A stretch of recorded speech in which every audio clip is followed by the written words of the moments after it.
Project చెరువు కింద నీళ్లు తీసుకుంటే బంద్ చేసినాం, నీటి తీరువ రద్దు చేసినాం. అట్లా ఎన్నో సదుపాయాలు చేసుకున్నాం. రైతులకు బాగా జరుగుతుండే. అప్పుడప్పుడు ఏమవుతుంది, కొన్ని దుష్ట దినాలు వస్తాయి, చెడు గడియలు వస్తాయి. మనోళ్ళు కూడా అలవోకగా ఓట్లేసారు. మీరు గొప్పలో మీరు మాణిక్యరావు గెలిపించారు. కొన్ని నియోజకవర్గాలలో అత్యాశకు పోయి నేను చెప్పినప్పుడు అప్పుడు మంది మాటలు పట్టుకొని మారమానం పోతే మళ్ళీ వరకు ఇల్లు కాలిపోతారు. వీళ్ళని నమ్మితే అమాంతం మింగుతారు, మోసపోతాం. రైతు బంధుకు రామరామ అంటారు, దళిత బంధుకు జైబీం అంటారు. వీళ్ళు ముంచుతారా నాయన చెప్పిన ఆయన వాడు తులం బంగారం ఇస్తా,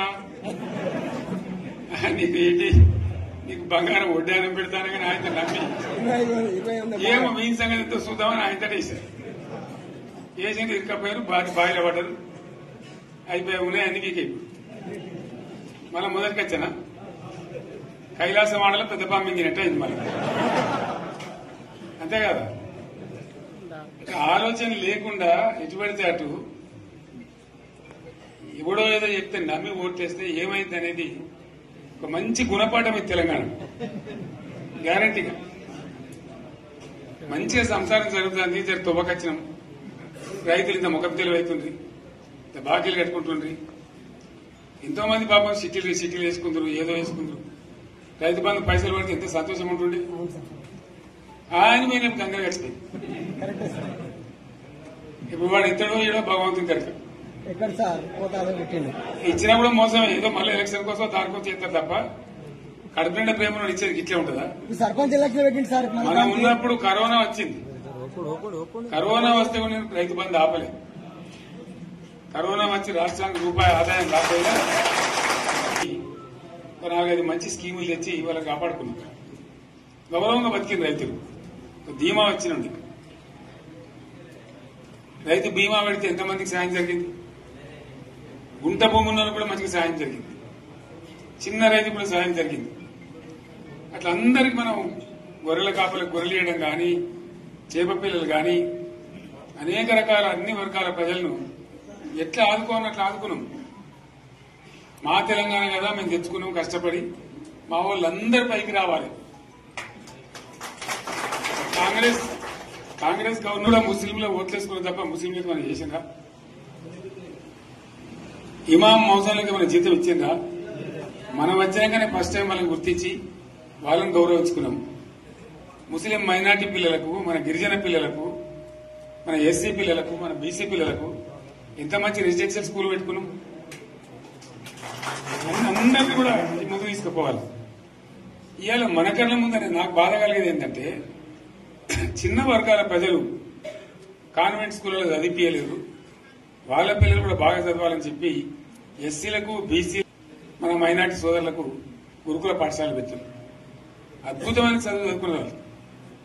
ఇవాళ మొత్తం రోజు బడి పిల్లలు విషాహారము, కడుపు నొచ్చుడు, బాధపడు, పురుగులు అన్నం పెట్టుడు. పిల్లలు వెళ్లిపోతున్నారు, ఆ స్కూళ్ళ నుంచి ఇళ్లకి వెళ్ళిపోతున్నారు. తల్లిదండ్రులు కూడా భయపడి తీసుకుపోతున్నారు. ఏం ఘోరం ఇది నాకు అర్థం కాదు. మళ్ళీ ఇది చేసిన కూడా ఇప్పుడు మళ్ళీ అదే కాంగ్రెస్ పార్టీ. అంతేనా? మళ్ళా పాత కాంగ్రెస్ మోపైంది, మళ్ళా కరెంటు కోతలు మోపైనాయి. వెనకాలం ఇంకేం గతి అవుతుందో మార్చి చెప్పి ఏమవుతుందో. ఇంకా కరెంటు కోతలు మోపైనాయి, మంచినీళ్ళు సరికొత్తలు, అడిగే నాతులు లేడు. ఎవడన్నా గట్టిగా నిలదీసినట్టు వారికి పోలీసు నిలబట్టేయడం. ఇదేనా రాజ్యం? ఇట్లా ఉండదా రాజ్యం? ఎందుకు వచ్చింది ఈ పరిస్థితి చెప్తా. నాకేం గుర్తులేదు. నేనేమంటున్నానంటే, ఇట్లా అనేక పనులు చేసుకున్నాం మనం. గోదావరి నుంచి నీళ్లు తెచ్చుకున్నాం. నీళ్లు తెచ్చుకొని మంచినీళ్ళ తర్వాత సాగునీళ్ళు ఎంబడబడ్డారు. మెదక్లో యువతల ప్రాంతం అంతా కొంత అందినే నీళ్లు, పాత మెదక్ జిల్లాలో. నీటికి మిగిలిపోయినాయి మన 2 తాలూకాలు, నారాయణఖేడ్, జైరాబాద్. వాళ్ళకి నీళ్లు కావాలి. ఎట్లా రావాలి గోదావరి నీళ్లు? సింగూరు ఓ టైంలో నిండుతుంది, ఓ టైంలో నిండదు. మరి నిండినప్పుడు ఎట్లా? గోదావరి నీళ్ళే దిక్కు. సరే, నేను గంభీరంగా మౌనంగా చూస్తున్నా. నేను కొడితే వట్టి కొట్టు నాకు అలవాట్లేదు కదా. చూద్దాము.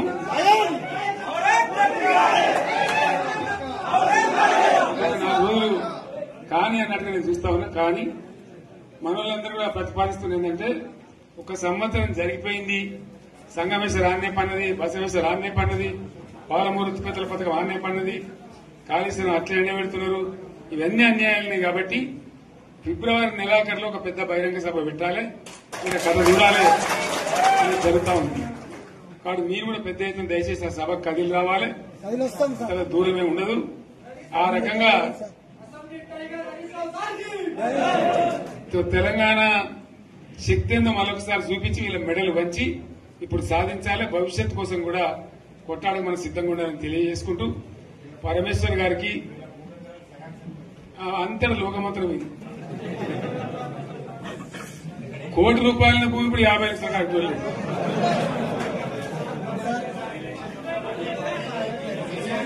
ఈ ఒక్కని బాధ ఒక ఆయన వచ్చింది, మన ఒక ఆయన ఒక 10 మంది వచ్చారు హైదరాబాద్కి. అందులోకి 2 ముస్లిం సోదరులు వచ్చారు. साहब सो तबाह हो गया, इफलासी मुफलासी बच्चे क्या दबे होगा. तुम्हारा क्या हुआ बहन, तुम्हारा क्या हुआ, तुम हैदराबाद में तुम लोग हैं. मेरा कारोबार है साहब, मेरा छोटा मोटा कारोबार है, होटल भी है. 70% गिर गया. अब हर कोई पूछ रहे, हर कोई केसीआर को याद कर रहा है सामान. వాళ్ళు మాట్లాడుతున్నారు.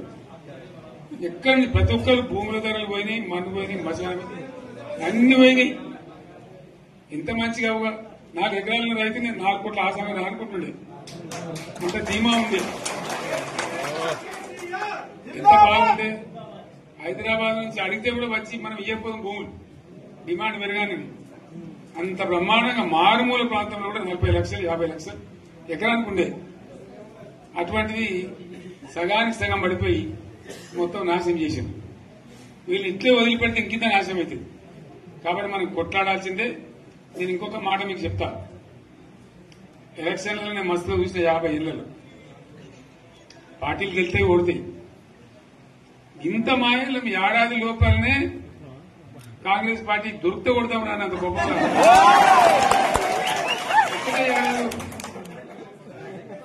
ఇంకా వాళ్ళ పొంద తెలివికి నిన్న వారి పార్టీడే మందిపేటలో అదేందో పోలింగ్ పెట్టిన వాడు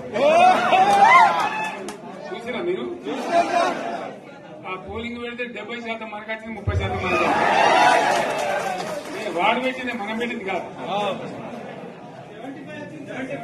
75 ఇది పరిస్థితి. అదే నేను ఏమంటున్నా అంటే, ఫామ్ హౌస్ అంటే ఏముంటది, వారి ఉంటది, మాకు ఉంటది, అలా ఉంటది. కాంగ్రెస్ వాళ్ళు ఎంత మంచి చేస్తే పాల్పడి తవ్వచ్చు కూడా లంగత. దీని ఫామ్ హౌస్ అని మనం బదనాం చేసి అంతే కదా. నేనేమంటున్నానంటే, అన్ని మబ్బులు విడిపోయినట్టు ప్రజలకు అన్ని తెలిసిపోతున్నాయి. మంచి ఏంది, చెడ్డ ఏంది, ఏం జరిగింది అన్ని ఇంకా ఘోరమైందని చెప్తున్నా. వీళ్ళ తెలియదక్కతనానికి ఏమైంది, నిన్న మొన్న రిపోర్ట్ వచ్చింది. Comptroller and auditor general of India అని కాగ్ అంటారు దాన్ని. కాగ్ రిపోర్ట్ వచ్చింది.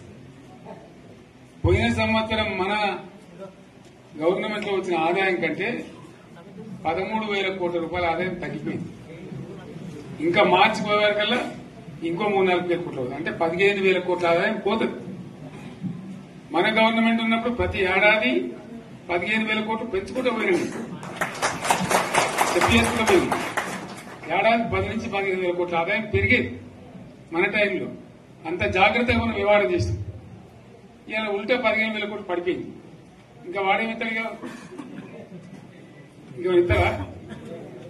ఇంకో 4-5 నెలలైతే జీతాలే కష్టమైంది. అందరు పెండింగ్ పెట్టి రిటైర్ అయిన దొత్తలు పైసలు మీరు చూస్తారు కదా పేపర్లలో. సో ఆ విధంగా రాష్ట్ర ఆర్థిక పరిస్థితిని కూడా దివాలా తీయించారు.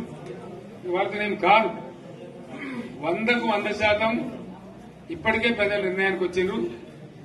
డెఫినెట్ గా రాబోయే గవర్నమెంట్ మనదే అని అనుమానం కూడా అవసరం లేదు.